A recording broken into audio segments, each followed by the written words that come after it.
Now moving on to item 8, the performance exceptions report. So, unfortunately, Peter is unwell today, so I will be speaking to this on Peter's behalf, and Lurks will also be supporting me, as well as the heads across the areas if we have specific questions. So, the performance report, this is the May results, so not quite the full year, but almost there. It's really positive to see that we're sitting at the 84.6% on our levels of service delivery against a target of 85, so very, very close on that. We do in this report, it's just a reminder, this is all about the exceptions. So all the commentary that you see in there is around the exceptions. So it's the little bit that we're not achieving. So I did just want to make that clear to you. So I think for this time of the year, we're sitting in a pretty good position. We won't know the final results until probably later this month or early August, and then we will report those as soon as we have them up to you. But really happy to take any questions on the report. So again, are you expecting to be able to report the final figures for the previous financial year to the next meeting of this committee? That is our hope, yes. Yeah. Great. Yeah, it would be good if that could happen, because it would be good to have the finals on the capital programme and the performance exceptions both together at the next meeting if we possibly can. So I'd certainly encourage that if it's possible. Great. So now let's take some questions on this report. So Mike, first of all. Thank you. I've just got a question around the water supply network. Obviously, we've been seeing quite a lot of leaks, and it's outside of our target.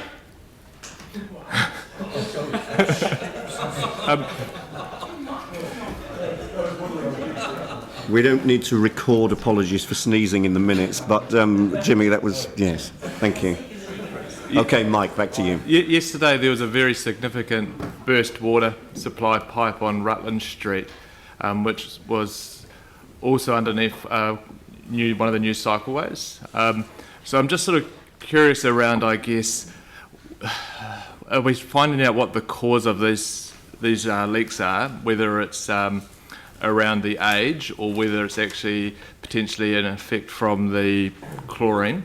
And whether, when we're looking at building new infrastructure, we're also looking at the age of the water supply or the infrastructure below the ground and looking to do them at the same time. So, David, you're in a position to speak to this one? We certainly do. When we put a new project, we do try and coordinate what's happening under the ground. We can't obviously replace everything. The records show that that pipe was laid in 81, so it's, I'm not sure, someone do the sums here. Is that 30 years old or something? 40 years old, and I haven't actually been able to get the condition that we had actually rated in. However, whenever we get a failure like that, we actually send it off to the Opus labs so that we can actually assess, and then that gives us, we assess the condition of it, and then that gives us the ability to extrapolate that model out over the rest of the network to see whether there is a reason for it and whatever. What we're intending to do, we've had a couple, we had one in Hornby, I'm not sure, a month ago, probably a large, and so we're going to bring a report back to the ITI committee about what are those causes. It will take us a few weeks to get the results back from Rutland Street, obviously, to get it in.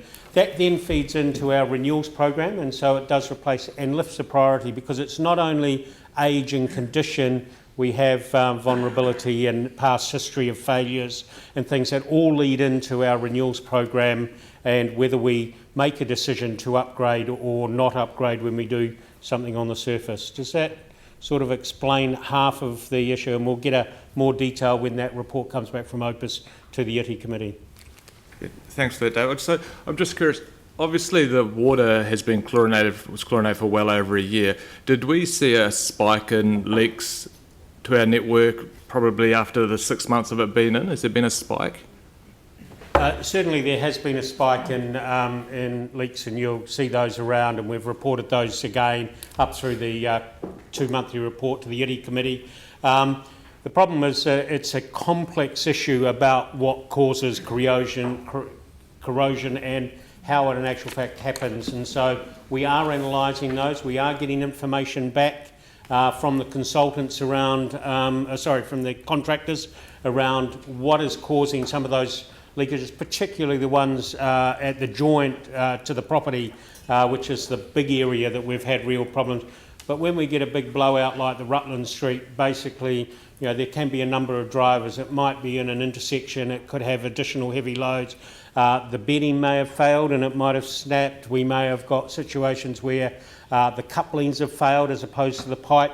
So look, until I get all that information, it's hard to actually say that's caused. But if we look at the big ones that have happened in the last sort of 12 months, we're going to look at those and then bring that back to ITI to give you a bit of an idea of what are some of those causes of those bigger disruptive ones. And we've probably had 6 or 8 of those, I think, in the last 12 months. So just one last question. Yeah, sure. So from the information you've so far seen, is there any link between the chlorination of our drinking water and the leaks, the amount of leaks we're seeing? Certainly chlorination changes the nature of the water, and so it changes the potential processes that go on in there.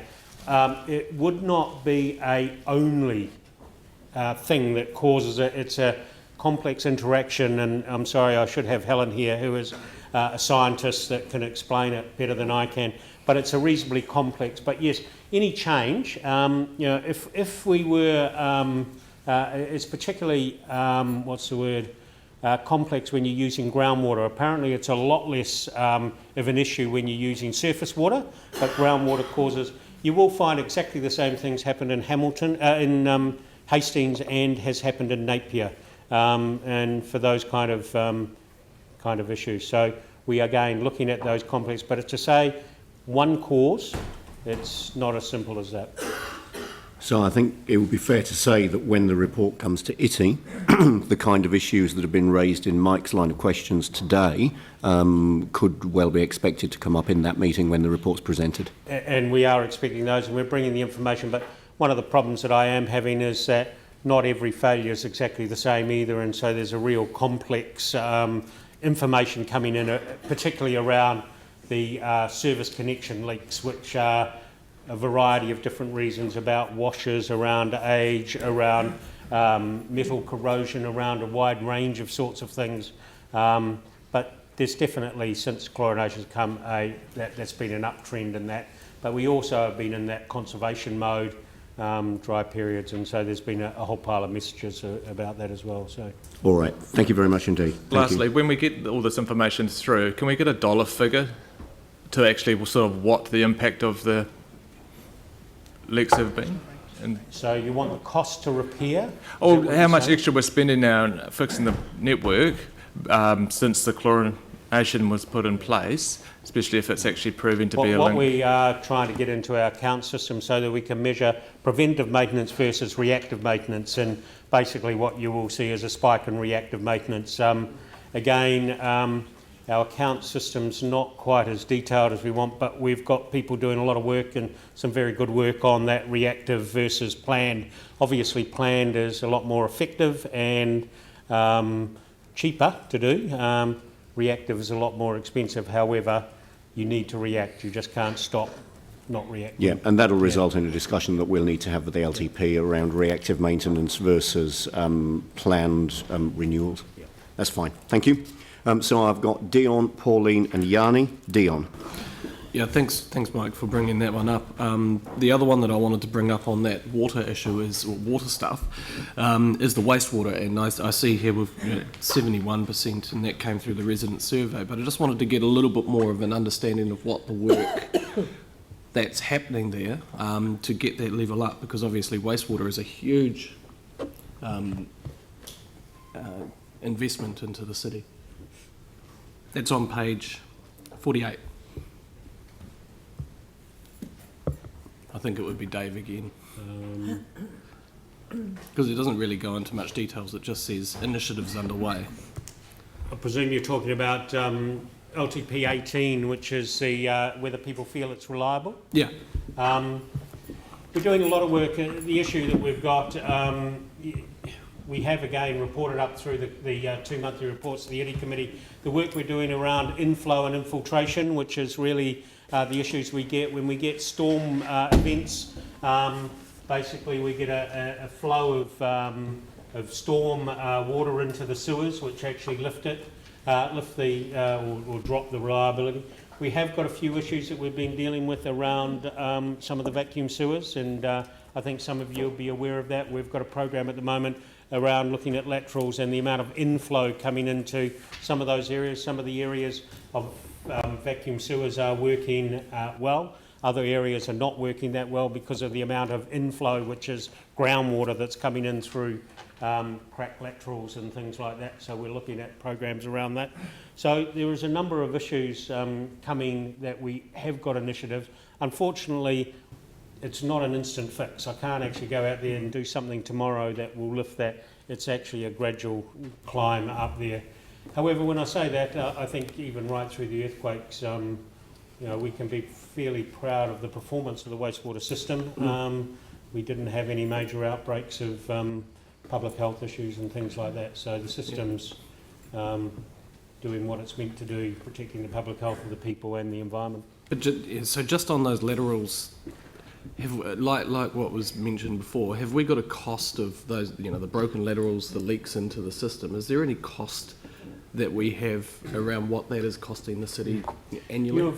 You've got budgets in there for renewals replacement and for laterals replacement, for example. And look, I'm sorry, I think it's 5 million, but please don't quote me on that. I can't remember.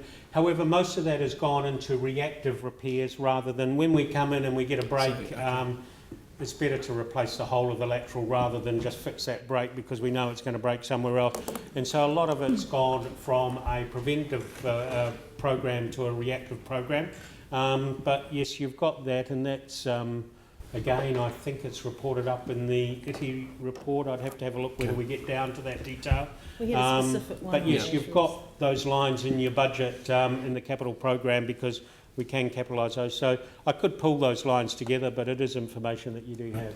I just have one more on the roads and footpaths.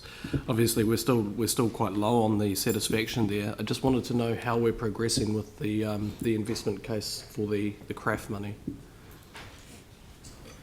I can speak to that. The investment proposal has been approved, and we're now progressing the investment case, and we're due to having that done in probably about 3 months. And then once it's done in 3 months, what happens then? Assuming that's approved by Treasury, we would then hopefully be in receipt of the money from the Crown, and we would need to bring that into our annual plan program. So that would be the next step. And does the changes to NZTA, what the things that are happening with NZTA, will that affect this much? Well, potentially yes, because hopefully we would have got more subsidy from NZTA, but it will depend when it goes into the program. They are financially constrained at the moment, but sometimes the finance eases up in year 3 of the National Land Transport Program, which is similar time frame to our LTP, because people don't spend as they predict they were going to spend at the beginning. So there certainly is potential to get funding towards the end of the NLT. So we'll have a little bit more clarity on it, say, in around 3 months. Yes. Okay, thank you. Great. Thank you. Pauline. Yeah, just on the water, on page 47, with the taste, it says that the number of complaints is increasing, but I thought that it was actually decreasing. I suppose. So is that correct?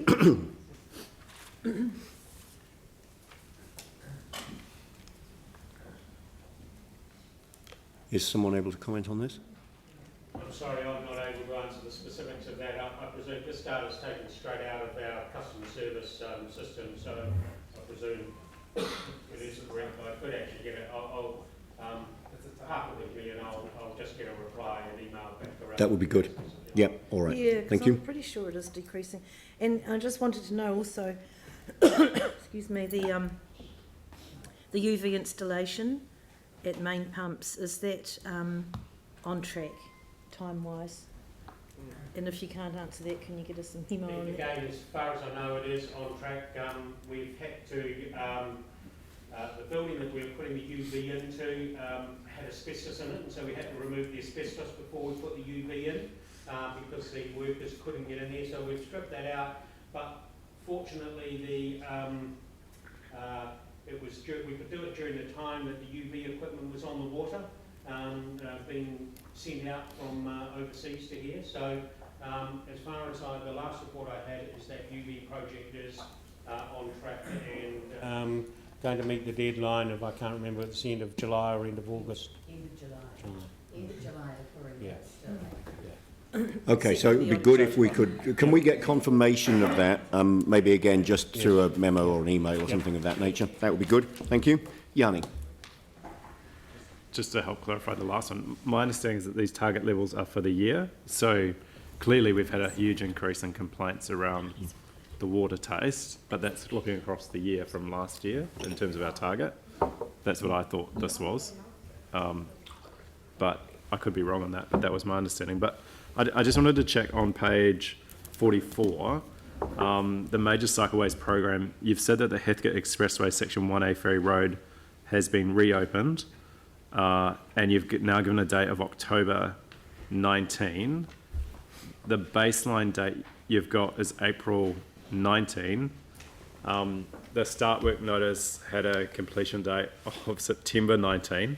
So I'm just trying to understand what's the status of that cycleway section, particularly the one in regards to the Wilson's Ferry Road, that one. I just want to understand what was the original timeframe for that work being complete from Charles Street to Fitzgerald, Yep. and what are we looking at now? Yep. Cool, thanks. So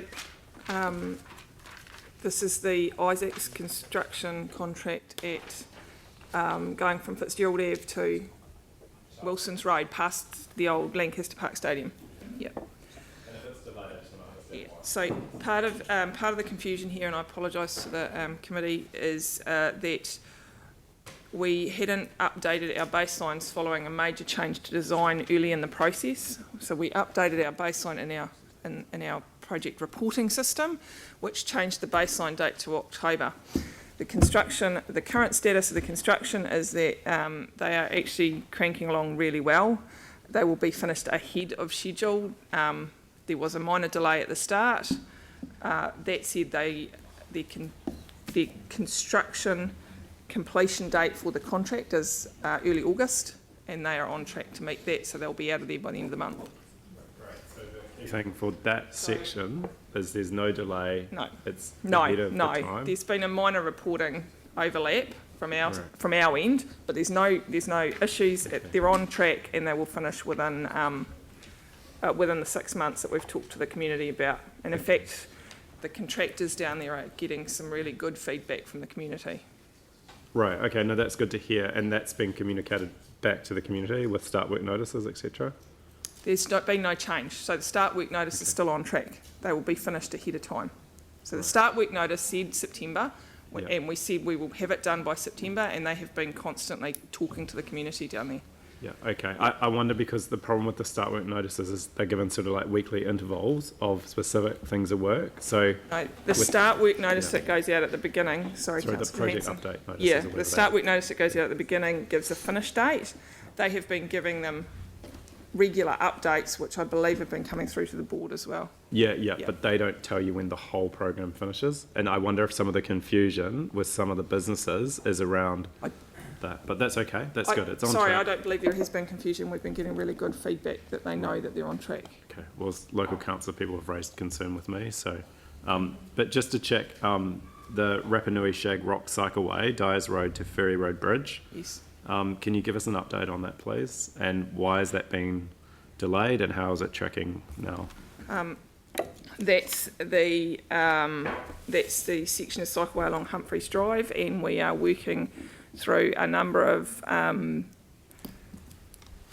reports and gathering a huge amount of information with regard to Charlesworth Reserve, the estuary within Charlesworth Reserve, the estuary itself. So we have about 4 or 5 different expert reports being undertaken at the moment in order to consider what the best, to reconsider what the best route is and consider what consenting requirements we need to do. So it has been information gathering to meet consenting requirements and working with the Estuary Trust over it. Do you think that delayed it in a way by coming to us, and we've actually, in a way, paused it to redo a lot of reports that they were not happy with, and with them, so working really closely with the trust. Right. So just hearing that, it would seem to me that September 20 is still incredibly ambitious and won't be met. Have you got a kind of revised date that we're working towards the completion of that project? Given what you've just told us? We look to try and revise our dates when we have a better information of the date to revise. We're looking to tie up their information in the next couple of months. And consider whether we'll be going to consenting or not. So once we get to a point that we can think, right, this is how we will revise our dates, we will, and it will come back through the committee. But it'd have to be pretty unlikely that it will make September 20. The budget has been pushed out in the annual plan. So at what point would you expect that a revised date would be able to be communicated? Later this calendar year, we will be updating a revised date. Okay. Yeah. It would be good. I mean, obviously there are issues you need to work through, but it would be good to have that revised date sooner rather than later, given that we know that it's likely the date's going to be revised. I suppose we're trying to. I don't disagree with Councillor Johansson. I think September 20 is pretty optimistic. Yeah. But at the moment, we really don't have a lot to go on to revise it either. Yeah. We could look to update it in line with what we've proposed in the annual plan. So we will That do would be that. good. The information that you just shared with me is really good. It just probably needs a little bit like that, something in the report that says, you know, that's what's happened, that's why it's been delayed, and we're working through a new date or something, just so it's just got a little bit more detail, because otherwise people will look at this and go, right, September 20, and then they'll go, oh, it hasn't been done by then. That is part of the watch list report. Yeah, great. Great. The second, or the other question I had was the Wolston Limwood Pole. I just want to confirm with staff that that is still on track for Q4 2021. So what contract, what project was that?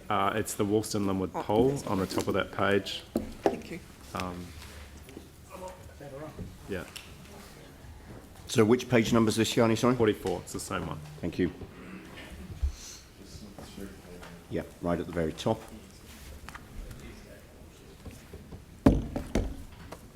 What page are you on? Page 44.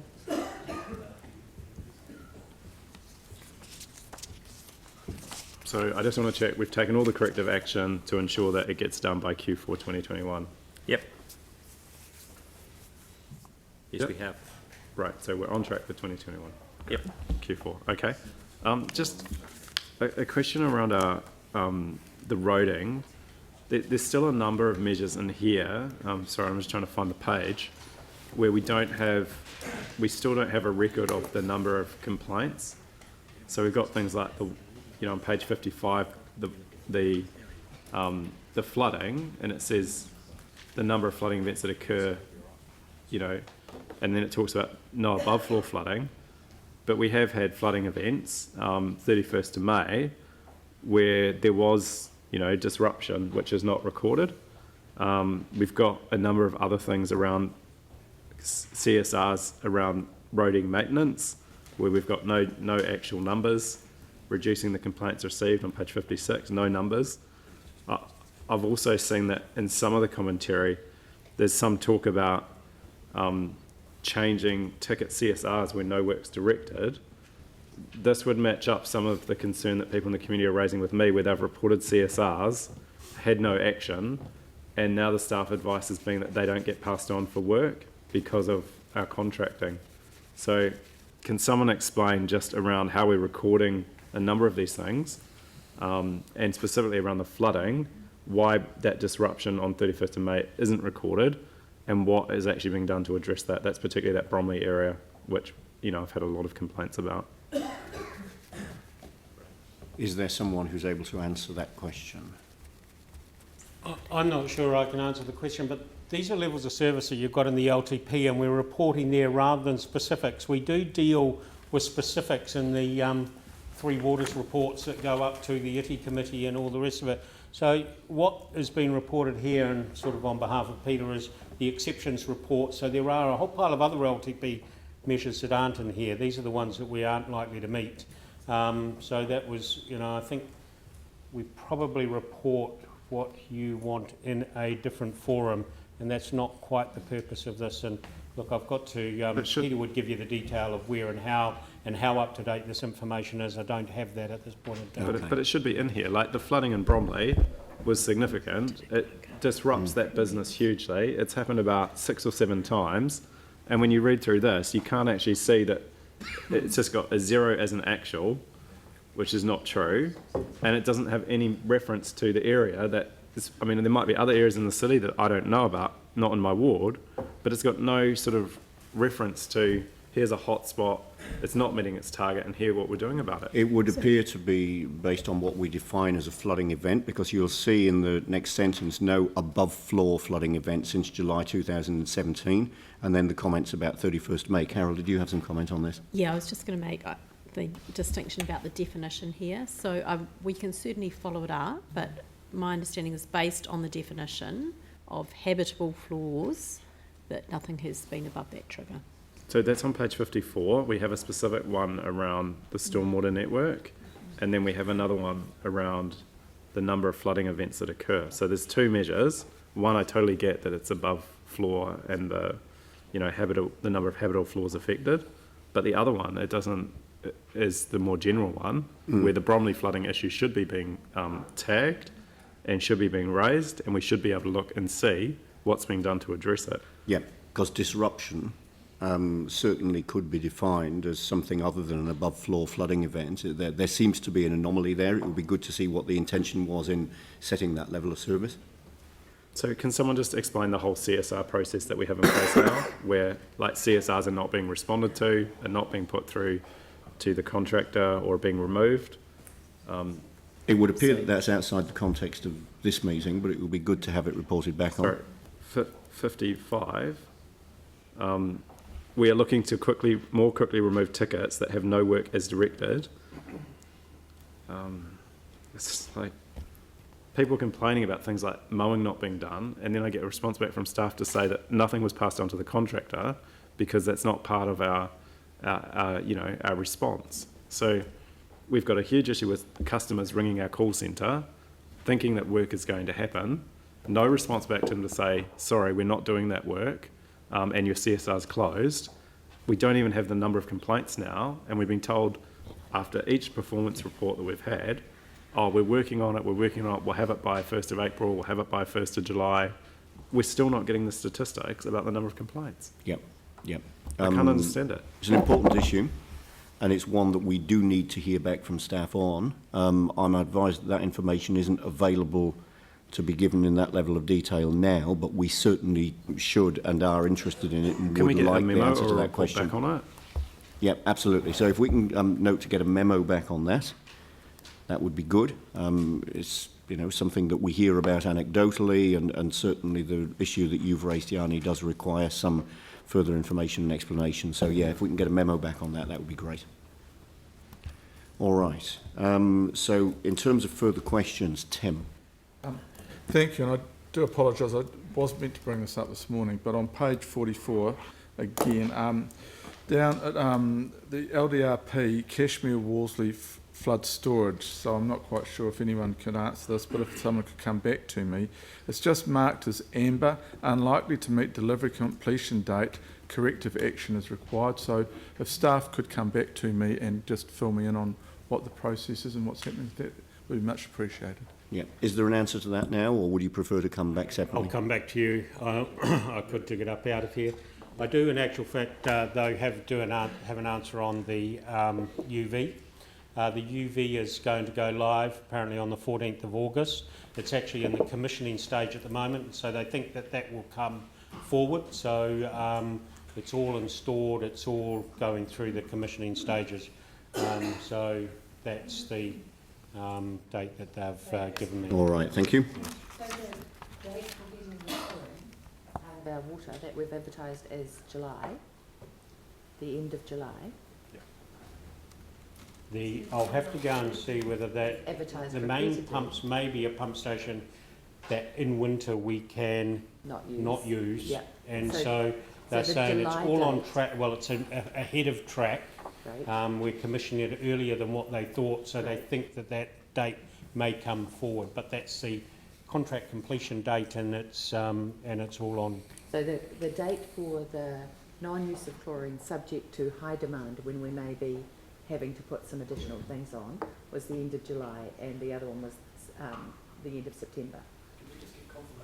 And yeah, sorry, I'll have to get that from Yeah. from Helen, who's. I mean, I got guess at a detail. high level, and I'm not hearing anything that suggests that there would be, but if there's anything which has been planned which is inconsistent with the report that we received, where, you know, we were able to be confident about moving on from having chlorine in the water by certain dates, we would need to know about that. I'm not hearing anything that suggests that that's the case, but we need to be confident that if there was, that would be called out. And I didn't ask staff that specific question. I asked them a specific question around main pumps and UV. Yeah. And so that's why my reply is very specific. And to if that. this work is proceeding earlier than expected, then we would expect that it wouldn't have any implication for the date that we take the chlorine out of the water. There is a lot of in other total. work going on as well to meet that date, if you know, around wellhead upgrades and things Yeah, like correct. I'm not hearing anything that gives me a cause for concern, but we just need to be confident that if there was, it would be reported. Thank you.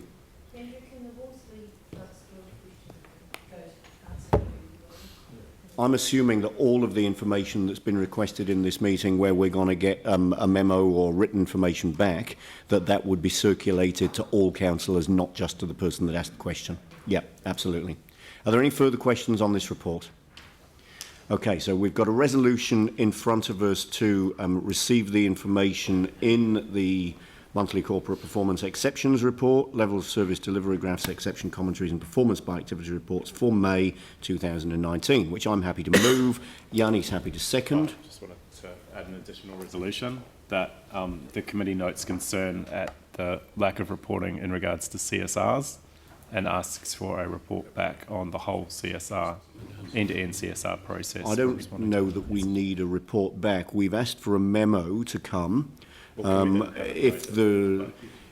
would imagine if the information that was provided in the memo was insufficient to address the issue, then we may see a need to request a formal report. We've certainly had conversation in the past about when matters are able to be addressed by way other than a formal report, which would take time and would need to go through a process. I'm more interested in getting information back quickly so that we can respond to it than asking for a formal report that may take some time to prepare. So then can we get a note that we do get a memo in regards to the whole CSR end-to-end process and the ability to respond to maintenance requests and reporting? So just some wording that reflects what we discussed in the... Can we ask that that memo gets attached to the next finance and performance agenda so that if we do want to make any decisions in response to it, we can consider it? This has been raised for nearly a year now, and we have really poor information, and it really frustrates people in the community. Let's get the memo. If there's then a matter which needs to be raised in the next meeting as a result of that memo, let's raise it there, and that's where there would be a need possibly for a formal resolution. I've got every confidence that we'll get a good quality memo back from staff within a reasonable time frame that will then allow us to work out what next steps need to be taken, if any. I'd like to think that when we get that memo, it tells us that the matters that you've raised are already in hand. But yes, note that a memo has been requested relating to... Oh, here we go. Note the committee requested a memorandum regarding the end-to-end CSR process and the number of complaints recorded and responded to. Yep. Yep.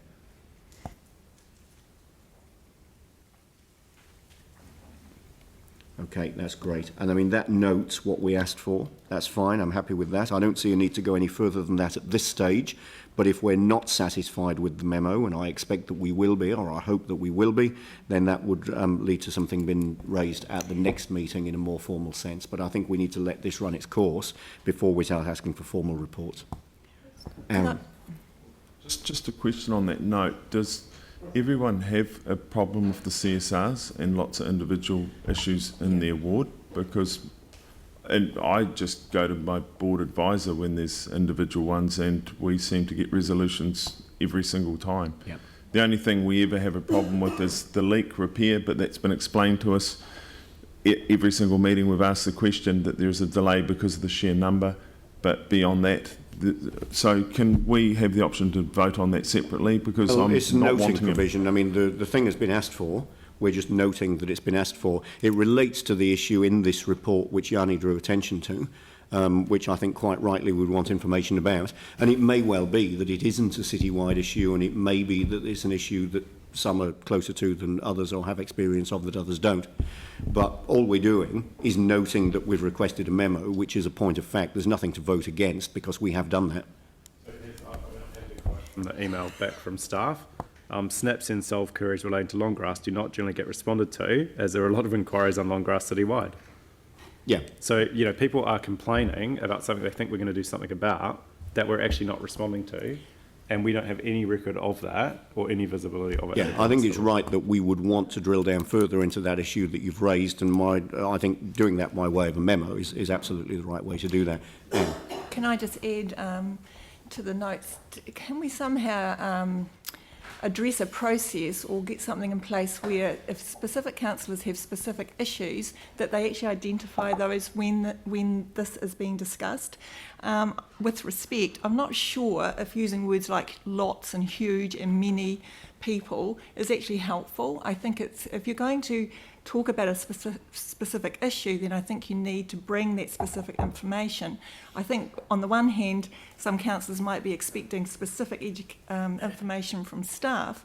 I think the same should apply. If we're going to ask, criticise, then I think we should have specifics rather than using that kind of language, which actually casts aspersions on lots of the work that council does. So could we get that somehow included in that note, that the process also includes how councillors ask for information? I don't know. I mean, I think that's about our way of working. I don't think that needs to be noted in a resolution. But, I mean, one of the points that I was intending making was that it would be really good. There have been a number of issues that have been raised in these questions which hadn't previously been signalled, which have led to information needing to be provided by way of a memo or further written information rather than being able to be responded to at this meeting. Had we known that these matters were going to be raised, we probably could have arranged to have staff in the room or work done prior to the meeting so that they could be answered in the meeting.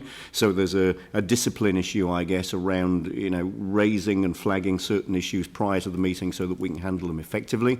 The way that we work and the level of respect we show to staff and process, I don't believe is something that we need to record in a note in a resolution, but certainly is a comment and well made, and thank you. Okay, Dave. Just to save me writing a memo, I've now got an answer to the question about Worsley Road. There's a dam that needs to be built, and we are on track, providing that dam gets resource consent that's non-notified. If it's notified, it may mean that we don't finish that dam within the program. So that's why it's amber. Great. So we are working to non-notify. Apparently there's a bit of residents' concern, so that's why it's amber. So again, nothing over ordinary, but that's why it's amber, because there is a little risk there that if it goes through a notified process, it'll take a bit longer. Thank you. All right, that's great. So we are now going back to the process of the meeting, and I'm still... Oh, no, we've got to... So, Yanni, you're happy to second this? Yep, okay, great. All right, so we've got a motion in front of us. Any debate? I'll put... All right, yep. All right, so I just want to be clear that the lack of recording the complaints we're receiving around our maintenance has been raised repeatedly at just about every performance report going back for at least a year, if not longer. So, you know, apologies if people think this is out of the blue. It's not. It's been repeatedly raised at every committee meeting that we've had these reports, and I'm still horrified to think we still don't have numbers of complaints being reported to us in our performance report around the number of complaints that people are making. Thank you. I'll put the motion. All those in favour say aye. Aye. Against? That's carried. Thank you. Thanks very much.